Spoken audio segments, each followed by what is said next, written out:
Well, everyone, welcome back to another episode of Faithfully Engaged. Today, my guest name is Debbie. So, Debbie, why don't you tell the audience a little bit about yourself? Hi, everyone. So my name is Debbie Baisden, and I am a crazy mom of four teenage boys. So I think crazy mom of teenage boys is redundant.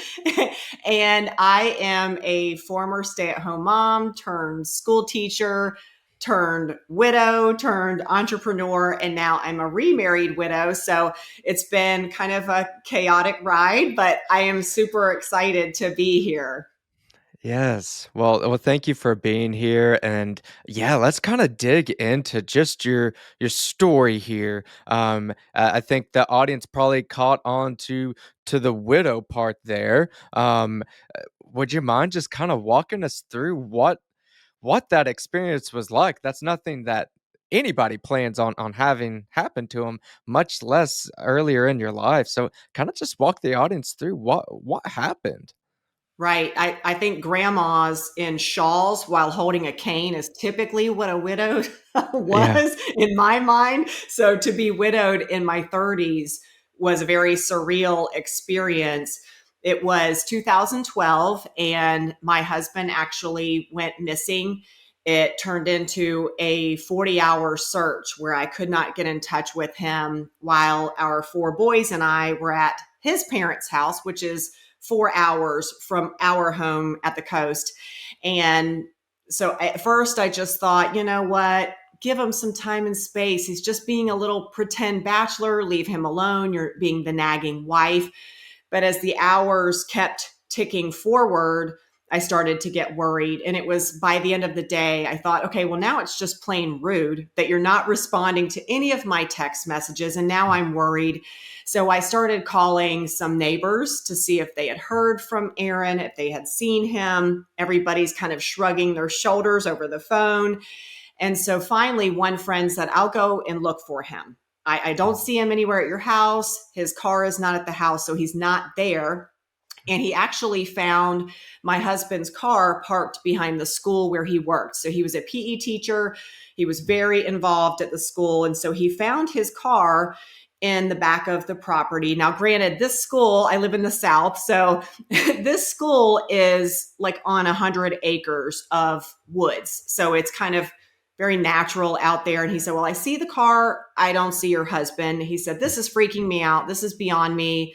You're going to have to call the police, which I didn't want to do because at this point it just felt very bizarre. And so I called the police and said, well, I'm filing a missing person report, but it's probably nothing. And they said, well, we'll go check it out. And it's amazing how news spreads so quickly because a lot of friends and family gathered behind the school where his car was and said, well, we'll start looking for him. Where could he be?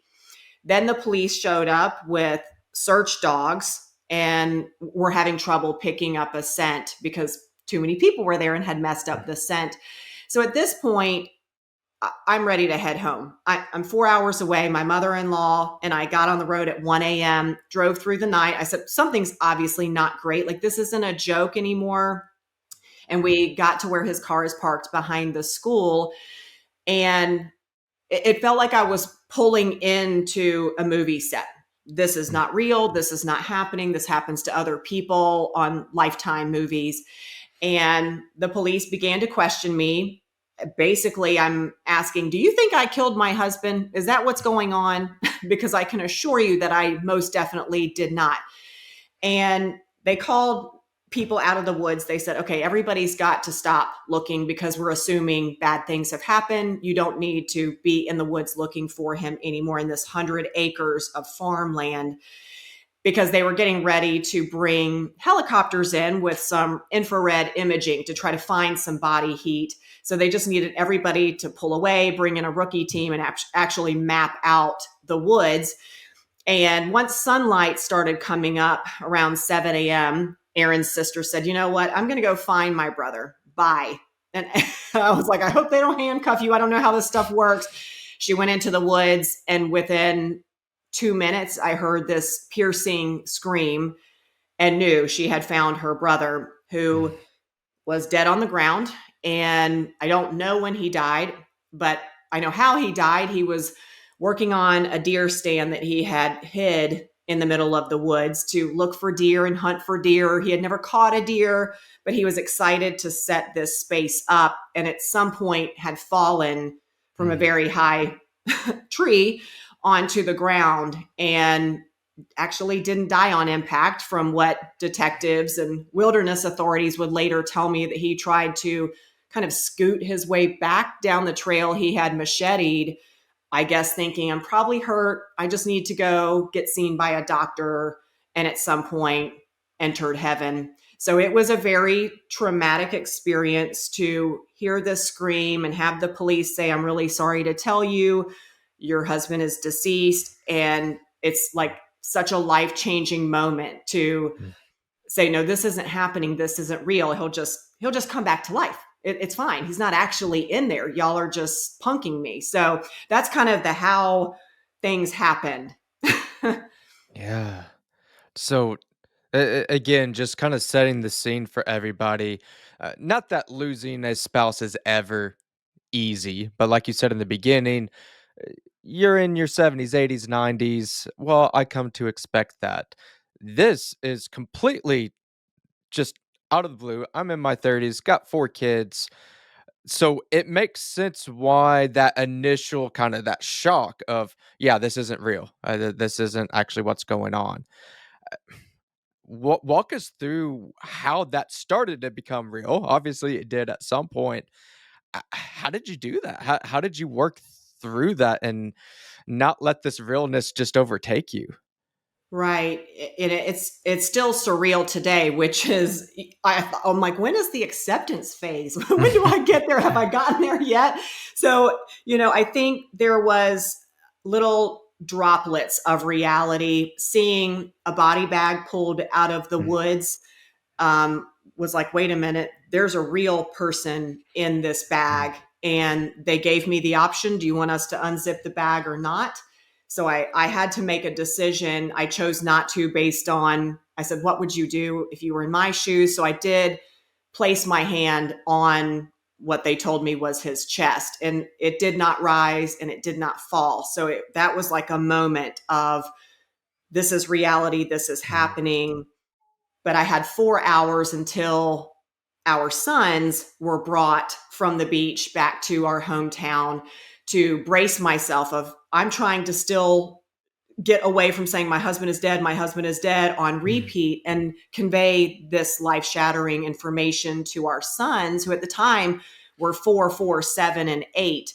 So I mm, think that was another strike for reality, having to sit them all down and say, I don't know how to make these words tumble out of my mouth. mm, I asked them to be quiet because they would interrupt me because they're children. And mm, I said, I'm really sorry. I just started crying. And I said, I'm so sorry, but your daddy is dead. And mm, he fell out of a tree and he didn't know this was going to happen. And you will not see him again this side of heaven. If we could have prevented it, we would have. I'm here for you. He's alive in heaven. mm. This is real. And I'm so sorry. I just kept saying, I'm so sorry, and crying. And I think they were so stunned, it blindsides you. Even at age Yeah. 4, they understood the concept, because after that, they never said, I think I hear daddy's car Mm, pulling in the driveway, or what time does daddy get home today? There was none of that ever again. So they mm, very quickly understood. I think that was another moment of, you're going to have to understand that this is not a made up story. But I think I initially was unraveling. I was frozen, paralyzed, numb, all of those shock symptoms, just feeling very primal mm, emotions of pain I had never known before. Of, I don't know how to both inhale and exhale. Like, I can do one, but I can't do both, is how debilitating it felt. And I really think that people were helpful, friends and loved ones, family, all of those people were helpful. I knew people were praying. But I think mm, ultimately it just takes time to just like keep telling yourself, no, he's really dead. He's really not coming back. And you mm, won't see his face. And so I think once I actually got to see his face in a casket, which was horrific to walk down this aisle when I was like, the last time my brother was by my side walking down an aisle was our wedding. And now here we are walking again side by side in a much different aisle. And so seeing his body, this lacking temperature body, I think was so defining that I was like, oh, you really were found. The search really did end. Your sister really did find you, and you really aren't here. This is all an empty shell. And I think having to then tell it to the kids and show them added to that finality. So I think it was incremental over Mm. time. But again, I'm still waiting for it to actually be cemented as truth, you know? Yeah, yeah, and I do think some of that, kind of just bringing in the faith side of it. I do think some of that, the way that God designed us, is a really just a gracious thing. That it's not, well, your husband's dead, and you just need to deal with all of it right this very second. Um, the way that we're designed, we don't take it all in right then because it's too much. I think that's a really gracious way that God designed us to take it incrementally in pieces instead of all at once, because that's too much. And kind of on that side of things, something we see often, regardless of the death that's involved, if it's a spouse or a child or whoever, is something called survivor's guilt. And tell us a little bit, for one, what does survivor's guilt mean to you, and what did that look like for you in your journey? Yeah, I didn't expect to feel that. I think the first the first twinge of like, oh my goodness, was before that trip where he sent us off to the beach while he stayed home. The days before that, I literally reminded my husband to go work on his deer stand. I don't know if he would have done it otherwise, but I said, oh, yeah, you're going to go work on your deer stand, right? And he was like, oh, yeah, that's right. And Mm, then later you're like, are you kidding me? And yeah, and as much as I wanted to like let myself fall into that pit, I'm like, but I have to keep going back to it's done. It mm, doesn't matter. At this point, it's permanently over. He's not coming back. If you could, you can't rewrite mm, history. And so I yeah, think that was the initial of like, did I contribute to his demise? Would he have forgotten? I have no idea. I'll never know the answer to that. And so I've had to say it doesn't change the outcome today. And I mm, think what soon happened after that was I felt guilty the first time I smiled and laughed. It mm, felt wrong. It felt like, no, you need to wear black. You need to look sullen. Nothing should ever make you happy again. You should be completely destroyed because that's a sign of respect for the dead. And my brother is so funny. It's like he can't help but be funny. And so I think he wanted to lighten up some of those initial days where it was horrible, writing an mm, obituary, picking out a casket, these horrible activities that he would show me funny videos, but it was this push pull of like, oh, it's so funny. And yet, like, oh, no, no, no, not yet. Not, you should mm, wait a year before you break a smile. And so it was interesting to kind of have this bizarre, unexpected emotion, even cleaning out his closet, which I waited months to do. It felt wrong. Like, I feel guilty. Like, oh, you're moving on. I took off my wedding ring and oh, you're just moving on. Like you're over it, you're done. You know, it was like a 6 week thing. And like, I'm totally fine now. I felt like mm, guilty for making these decisions as if I wasn't wallowing in it enough. And friends were so loving to say, where's the rule book? Where's the guide for widows that you have to follow the 12-step program? You know, there's no rules. You're going to grieve how you want to grieve. And the world does keep spinning and things will be happy and funny. And you will have those little moments where you are having basically a slowly letting go because our mm, marriage didn't have a future. As much as I wish it had, it wasn't like a divorce. So I yeah, think those were some examples. And then it went to another level when I did start liking my now second husband. It was, by everyone's admission, too fast. Everyone said, oh, well, she's lonely. This is, a rebound, it's a pacifier. That was another extremely guilt invoking moment because I felt like a mistress. I felt like I was cheating on my Mm, husband by hugging someone else. I was like, this is wrong. No one can know this is happening. I had been married for 11 years and I had trained myself. You don't look at other men, period. It's always eyes down out of respect and faithfulness. I was like, oh, I don't stare at men. I don't like dream about them. I'm like, no, eyes down because I have one person that I'm satisfied with. So to then be able to look side to side at anybody I wanted to felt very wrong, very weird.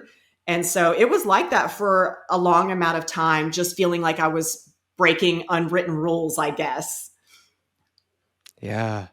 No, there's a lot in there, and first off, I wanted to say, I'm really glad that you mentioned the smiling part, the laughing part. I see this all the time with different clients that I've worked with, that's really difficult. I lost my spouse, I lost my kid, I lost my best friend. I can't have fun. I can't enjoy my life. How can I? I lost this person I love. That's a really hard thing. And I'm glad that you mentioned that because I bet you there's probably somebody listening to this that's experienced something similar or will experience something similar. So it's very important to catch that early and to allow yourself to enjoy life. And something I normally ask people that have lost somebody is, okay, let's just imagine that they could talk to you right this second. What would they be telling you? Would they be telling you, no, you need to be solemn, or would they say, go laugh, go have fun? So that's a big piece there. On the dating aspect too, you really faced a extremely unique spot here, and the sense that not that older widows can't date or marry when they're, lose somebody in their 60s or 70s or whatever. They can, but you had a you had a lot of life left to live, at least hopefully at that point. So it's a good thing, that initial piece of that guilt, just because your training that you had earlier, when you were married, that's great. I think women keeping their eyes down, definitely with men, same thing. I don't look for other women, like I'm married. I don't need to look for other women, but that fundamentally changes. It's till death do us part. You weren't cheating. That there's no marriage at that point, and that's another one of those kind of trinkles of reality setting in there. So with that, you're starting to see this at the time, somebody that you're thinking about dating, and now you're married. How did you work through that guilt? I feel like I'm cheating on my husband. Right. How did you work through that? Yeah, and it was such a bizarre situation because my now husband, Jason, which was the first and last person I dated after losing my husband, was actually a friend of my husband. And so I had known Jason for 20 years. We had done life together in church small group, and when everyone was in the woods looking for Aaron, it was Jason and another friend. They heard the police saying, everybody out of the woods. No, no, no. And they're like, no, we're going to find our friend. You're not going to tell us what to do. We're going to find him because if he's hurt, then there's some urgency. We need to get him help. And so he scoured 100-acre woods for, I don't know, 6, 7, 8 hours straight Mm, without stopping. So I knew the caliber of his character. I knew who he was. I knew how he was. I knew he wasn't a serial killer, because you never know what people are like these days. So we actually reconnected, and it felt weird because I'm like, you're my husband's friend. And in his mind, he's thinking, you're my friend's wife. And so it was both of us having our own separate inner turmoil of like, this is not real. This is creepy. Like, can this be God's plan? Because it's so bizarre. But yet at the same time, I know people had said, little prayers of, oh Lord, help her to find someone in the future. Even my own mother-in-law within days said, you don't need our permission, but you can and should love again. It's really Mm, okay. Like, she was very kind, and they actually welcomed Jason as if he was family, which was insane that my in-laws are mm, treating their daughter-in-law's new boyfriend as family. That it was just the best of the worst, really. It was the best that it could possibly be given the circumstances. yeah. And so I think at the beginning, I would cry on Jason's shoulder saying, I miss Aaron, I miss my husband. And he would say, I miss my friend. And so I could Mm, cry and say, and over time, I'm like, I really like you, but that means I love two men. And he was like, yeah, it would be weird if you didn't. And so he was always gracious, like, do you want space? Do you want to talk about Aaron? And when he would come over and bring the five of us dinner, he would share stories with my sons about, let me tell you about a time I went camping with your dad, stories I would mm, never know and that he could share. And so I think Jason has such a gentle personality. I've been blessed to marry two amazing, godly men. That's just the gift of God because it has nothing to do with me. But I think it, again, just kind of like the reality piece, it just took time to mm, process, this is okay, this is allowed, it's weird, it's not God's perfect design, let's be honest. This is after a fallen world, this is how things sometimes pan out. But I think it over time became less weird. But we definitely didn't sit together at church, didn't let the kids know what was going. It was like months where it was like all under the radar because i mm. i was under, in my mind, a magnifying glass. People were like, how do widows live? Does she look sad enough this Sunday? And I was like, they're going to say it's too soon and too fast. But you guys are the ones praying for me to find love again. And lo and behold, God answers prayers. But I think people felt, well, this is too fast and too, too serious. And I'm like, well, here we are about to come up on our ninth wedding anniversary. Like, I'm pretty sure it was God ordained. Yeah. It's just a bizarre coming together that no one would have picked out for me. And I even had, unfortunately, widowed friends. I've met a lot of young widows, which has been a mixed blessing. But even they kind of, there were some jabs of like, must be nice to, maybe I should have gone through my husband's phone to see if there was anybody single. And I'm like, that is not what I did. Wow. So even widows can say some crazy things. Yeah. Uh, when you're talking through this, I'm thinking through one personal thing that I don't want the audience to think this is a morbid thing I do with my wife all of the time, but we have had some discussions of, hey, what if something did happen to me? I've got two young kids out in the world right now, and we got another one on the way. So if something were to happen, my wife would kind of be like you, left with little ones there. And again, this is not a dinner room topic we have every day, but I do think it's important that, like, hey, if that happens, I want you to be well, even if I am gone.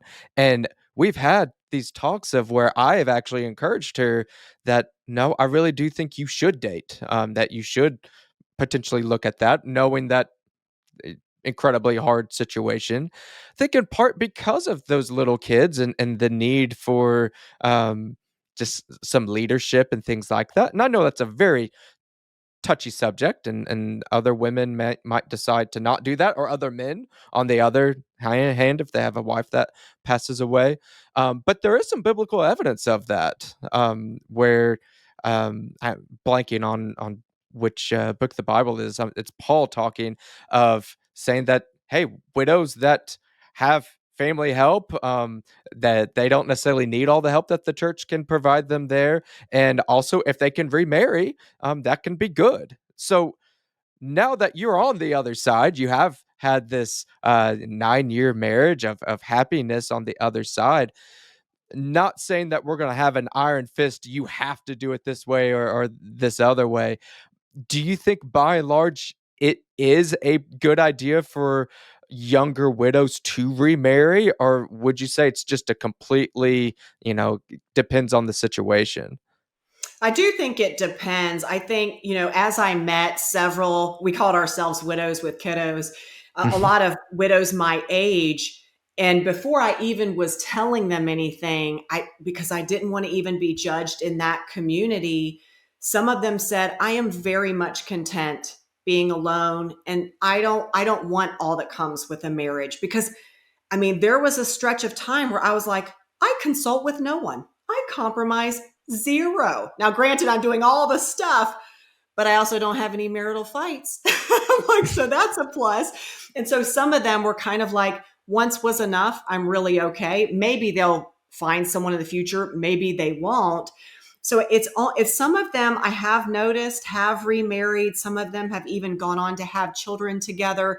But I do think it is so different, whatever God's plan looks like. And I certainly was not planning. I told my mother-in-law and meant your son was enough love for a lifetime. And I also thought, I'm in my 30s with a litter of children. Who wants this package? This is like the dent and scratch package in the back of the store. Get a 20-year-old without kids who's got like a fresh, clean slate. But like you mentioned about the Bible, I often think about the story of Ruth and Boaz. Not that I'm awesome like Ruth, but how Jason very much was this Boaz of treating me with integrity instead of like, you poor little widow, like I'll fix everything. Instead, just as Boaz would tell Ruth, still glean from the outer edges of the fields, like, yeah, you need to get yourself fed and grab these items he still was doing that, just knowing like, I know that you're a functional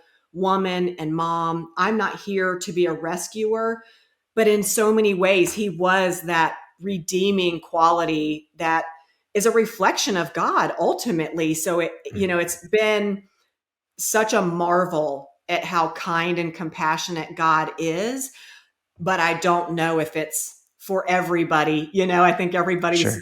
got such a different purpose, from God. Sure. Sure. Yeah, it's I tend to agree with you that there are different circumstances. I actually have some, of course they're not quite your example because they're older. But my grandma, my grandpa, who's actually my namesake, he passed away before I was born, and my granny was like in her 50s, never has really had a desire to remarry. And then my father-in-law, my mother-in-law just passed away last year, had kind of a long bout with cancer, and of course, it's just been a year in. Could things change? I mean, it could, but goodness, I would put a lot of money that he probably wouldn't get remarried just based off of who he is. But again, it is a little bit different when you're a little bit older. You've got kids and grandkids taking care of each other. You're in your 30s with all these little ones. Again, it does kind of change things up a little bit, but I think it speaks to what you've mentioned before of having these people around you, friends, family, church, to not just segregate into yourself and try to figure it all out on your own. You're dealing with grief and raising little ones. That's a lot. It definitely does not need to just be only on your shoulders. You need to have some other people in your camp for sure.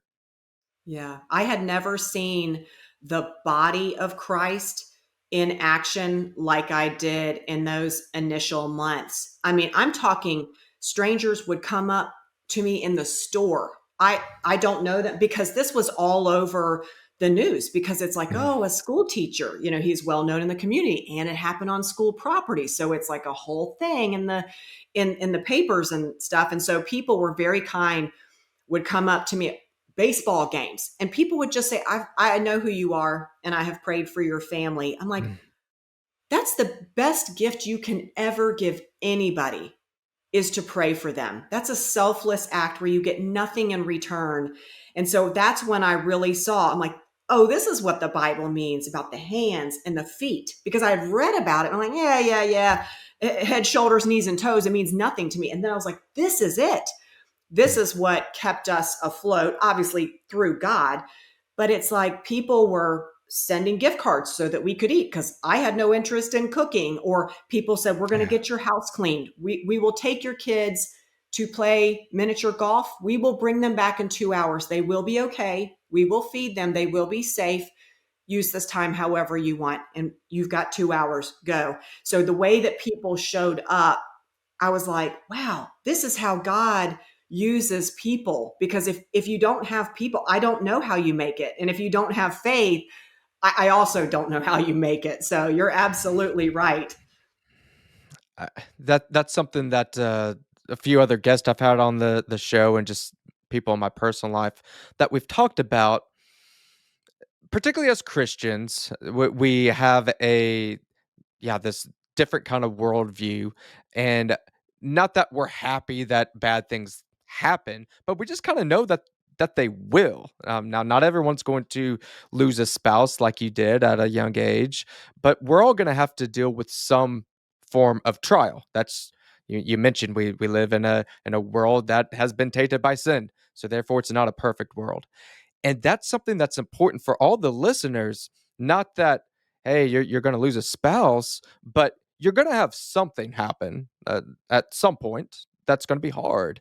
So let's not wait for disaster to strike and then find a community of believers. Not that you can't, that you certainly can afterwards, but how much sweeter and better it is for us if I already have some things in place, and then when disaster strikes, I don't even have to do anything. That, like you said, the hands and feet, they come and just do it. That's what the church is called to do in those situations. So I think that's great. And that speaks volumes of your late husband, that he helped lead your family in a way that he served you in that way even after he was gone. That's when I'm having these conversations with my wife, again, not to obsess over it, but I want to do that same thing. I want my family to be in a place to where if something did happen to me, they're not left in a state of shock and have no idea what to do. No, they've got friends and family and church family to be there to take that up. So if you're a listener, and particularly if you're a listener that has any type of Christian faith and you're not plugged into church, uh, it's the time to do it now. That's not wait for disaster to strike, because it will, like Debbie's saying, will come massively in handy, when you need them. You don't even have to ask. They're just right there. Yeah, that's so true. It really is. And I think, you know, it's some people maybe through these experiences then start a walk with the Lord. Mhm. That's amazing, wonderful. I Sure. think another way I didn't implode is I was already anchored to God as my rock. And so the storm was going to come, but I may have been tossed around and beat up a little bit, but I was still anchored into the rock, which to me was way better, maybe easier. I don't know if that's the right description, but compared to trying to build a foundation as the storm is coming down, that seems Mm. much harder. Like, how do I make this a rock when it kind of feels like sand? So I am grateful, like, to not have waited to love the Lord. It obviously, this devastation deepened my relationship with the Lord, but yeah, it's amazing how he uses others to bless us so much. And it makes me want to be a blessing to others. How can Mm. I then, if we've had hard times, I think it makes us more compassionate. How can we then help others who are in need as well? I've heard you reference this a few times with some of the other widows, especially I like the widows with kiddos. I haven't heard that phrase before, but I know some of that's just a kind of a continuity, that there's no way I could ever understand what you'd gone through. I can hear you and somewhat empathize, but I've never experienced anything like that, and other widows certainly can. So, have you seen yourself kind of either go out of your way to impact specifically widows, or do you see yourself more so with that service of not so much just finding with other widows, but just looking for people that are hurting, to try to impact them? That do you kinda see yourself doing anything like that? Yeah, I did start a little Facebook group for widow support. It's been so interesting to have this peek into so many widows' realities because some of them have faced a lot of backlash, either from mostly from the in laws. They Mm, would guilt them. How dare you go on a date with somebody? Or, it just became very, I don't know, I think death brings out weirdness in people. And so I saw so many families doing this downward spiral. And they're like, people are wanting me to move, and my husband just passed away a month ago, so family demands become bizarre and mm, actually really unkind, which again I didn't experience, but so many women have gone through some, it's like people would intensify the pain. And mm, my whole goal in creating this group is to say this is a safe space. We all get each other, because I had people say, "Can I be in your group just to understand?" No, no, mm. no, you can't Yeah. be in our group. I'm so sorry. But just a safe place, a haven to say you can bring that icky stuff. You can vent about your sister-in-law who's making you crazy, or how your family wants you to move, or they're trying, take your rings from you now that your husband's gone, or giving you a hard time for wanting to move forward with love. So I think that's been really exciting. Some of them have remarried, some do not want to for whatever reason. Both are great. So it's something. I don't know that that is a huge impact. I think I'm hoping that through this loss that I do become a kinder, more encouraging follower of Jesus. That Mm, even now that, I was at the time, I was a stay at home mom and was like, I got to pay light bills. How do you pay light bills around here? Because I didn't want to go back to the classroom being a teacher. I made my own children, had 4 kids in 4 years. I was like, I don't even like kids. Let's not go back to that. Kids are horrible. So I was like, I'm going to do something with adults, which ended up being these two online fitness businesses. And I think over time, what I've grown to see is this is a way for me to encourage all kinds of women, some of them mm, widowed, some divorced, remarried, different dynamics. But I'm like, if I can infuse as much encouragement into their lives, if I can speak about the Lord and his amazing, sweet love, I'm like, then this is great. So I would love to help widows as much as I can, but even a bigger picture of just how can I pour into women and just mm. be a blessing, whatever that looks like. Yeah, yeah, no, I think that's great. And as you were saying this, something popped in my head that I hadn't considered asking you before. But when when somebody goes through something very difficult, losing a spouse is right up there. You'll have people like that kind person that's trying to get into your group. I think that they probably have good intentions. I want to understand other people, but yeah, that's not the time or place there. And I know oftentimes in that eagerness to want to try to help, to try to fix things for people, that you might say or do something that's really not helpful at all. And especially right when it's fresh at the funeral. I'm thinking of things like, oh, you'll get over it or something like that. Not necessarily intentionally being mean, but it doesn't come across very well. Through your experience or some of the stories of other women that you've heard go through this, do you kind of have any things to tell the audience like, yeah, don't do that to somebody that's grieving? Yeah, I think the biggest thing that comes to mind is I had so many women want to be my friend, and I could not understand that. They So many people wanted to have coffee and lunch with me, and I could not comprehend why. We're acquaintances. I have never had coffee and lunch with you. I don't even remember your last name. That was, I think, intent. I think people feel helpless. What can I Mm, do? Can I just bring you a baked ziti? That's fine. But to say, I would like to subtract from the energy and capacity you have by making you go out to eat with an acquaintance and zap your energy and zap your time so that we can now form a connection. that was very hard for me. I tried to be very gracious. Sometimes I said yes and thought, why did I say yes? Why are we at this coffee shop for 2 hours? I don't want to be here. I want to be on my bed crying. That's all I Mm, have the bandwidth to do. So I think whatever your level of friendship is before a death happens, keep it at that level. I would say start a new friendship just because they died. I don't know. I still don't understand why that was. Maybe just send a card or flowers or bring a meal, drop it and leave. That was another problem is people mm. would bring meals and stay 45 minutes.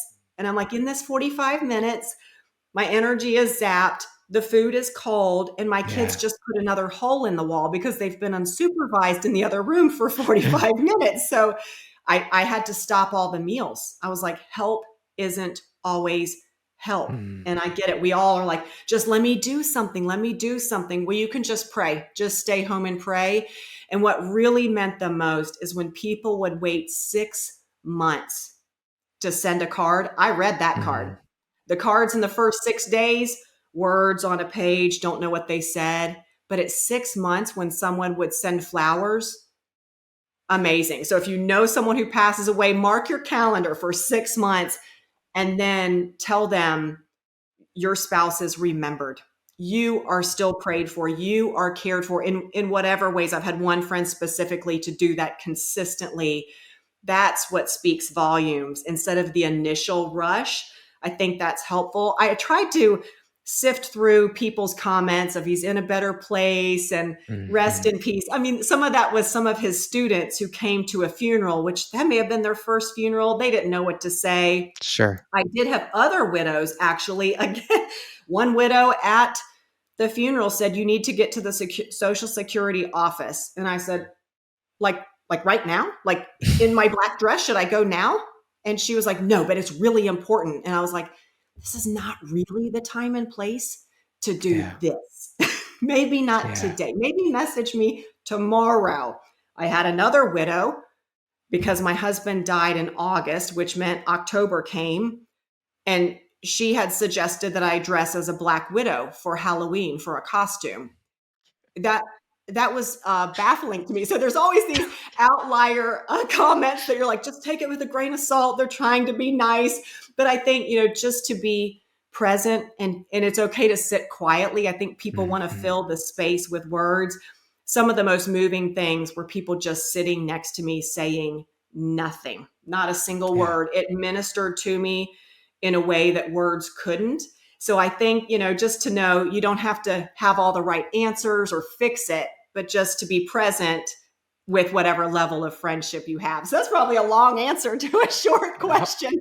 no, I think that's a very insightful answer though, that you know, I'm sitting here too of experiencing doing counseling sessions with people and trying to help them, yeah, not feel like they do have to come in and fix it. But I really like how you put that of where your relationship is, keep it to that same level of intensity. Um, do something. A gift card, prayer, what send a card, and I love the 6 months later. That's fantastic advice because yeah, 6 months from now, it's not like you got over it. It's not like it went away. But that's not at the forefront of people's minds. So maybe, yeah, if you're listening and you want to help somebody that's gone through something difficult, think outside the box a little bit. But yeah, really see what's going to be happening down the road and how can I help in a way that I'm not injecting myself in there. Um, I'm thinking through this isn't a grief situation, but talking about with meals of when our kiddos have been born and church members have dropped food off. Yeah, some of the best ones is just literally dropped it on the front porch. Have a good one, and they're out of there. And that's just that's really kind when people do that because they're not. I don't think the people that stay there for 45 minutes were intending to be rude, but you are injecting yourself into the process, and it's not about you. It's about helping the person that's hurting in that moment. Yeah, absolutely. That's well said. Well said. Drop and go. Yeah. Yeah. And some of this too, kind of bringing the faith component in, is I could have been at Debbie's door whenever that happened and said the exact perfect words, did the perfect prayer, perfect meal, perfect everything. Guess what? Debbie's still gonna be hurting. Like, there's nothing any individual can do to take away that pain. But as believers, we know that God can do much more. So I love what you mentioned with prayer is we downgrade prayer to like, yeah, I mean, it's kind of formality, nice thing to do. No, like it's incredible. You have been impacted by prayer by people that you will never know, what they prayed, or who prayed. Don't underestimate that, and it's great if you come back and say, "Hey, I've been praying for you," but maybe you don't even say that. Just put that little prayer, you pray for them once a week for 1 minute or something. Don't downgrade that because that's a really big deal because only God can really help, uh, show that love to somebody that's hurting and grieving. It doesn't matter if we have the best gift ever. We can't replace that. That's so true. It really is that the prayer of a righteous man is powerful and effective. And I think before Aaron passed away, I probably was really rushing my prayer time. I'm distracted while Mm, reading my Bible. It's all like going through the motions, a little bit robotic and not much depth, I'm sad to say. And so for him to say, listen, you're really hard headed. So I'm going to have to bring the pain for you to be what I designed you to be. And I'm like, okay. And he's like, I'm going to have some cushioning along the way with people helping and praying. But I think it is a profound way to help people. I really do. He's very good yeah. to use his people. Yeah. So really just if those of you that are listening, if you do a prayer journal or something, yeah, jot some of those things down, put it in the phone. If somebody just lost their spouse, their kid, whatever, put in your phone 6 months from that day. Just like Debbie said, and do it, say a prayer, send a card, say, "Hey, I've been thinking about you. I've been praying for you." I about guarantee you that's you're like you said, you're gonna get better response than a week after that death, "Hey, let's go to coffee," and we've never even really talked to each other. Uh, Probably not gonna be the most helpful thing to do. Right. Yes, exactly. Great. Well, Debbie, I think that the audience is probably has really enjoyed your story, especially those of you if you've lost anybody, probably really resonate with you there. I know you also have some of your fitness business and everything like that. So people that have been listening to this, how can they connect with you after listening to the show? Sure. So if I write some on my grief journey and faith, that a really long website, which is debbiewilkinsbaisden.com. That's a mouthful. And then I have two of these health businesses. One is mymomsanity.com. So we're called Mom Sanity because all moms are crazy and need sanity. So we focus on motherhood, faith, fitness, and nutrition.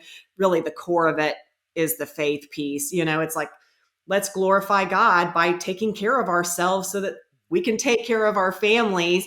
And then my other fitness and nutrition business is fitwithdeb.com. So it's all about helping busy women to really feel good, just feel good amidst the crazy schedules and the chaos of every day, just to do little simple tweaks to take care of yourself. So I'd love to connect.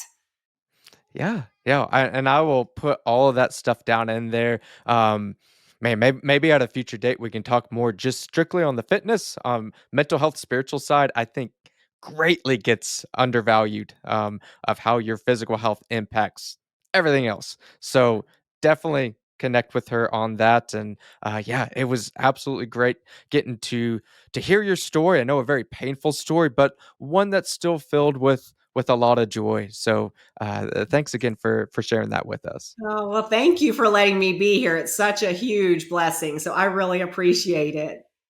Absolutely. All right. Well, and everyone that's listening to the show, I appreciate your support and listening again. And we'll catch you on the next episode. You guys take care.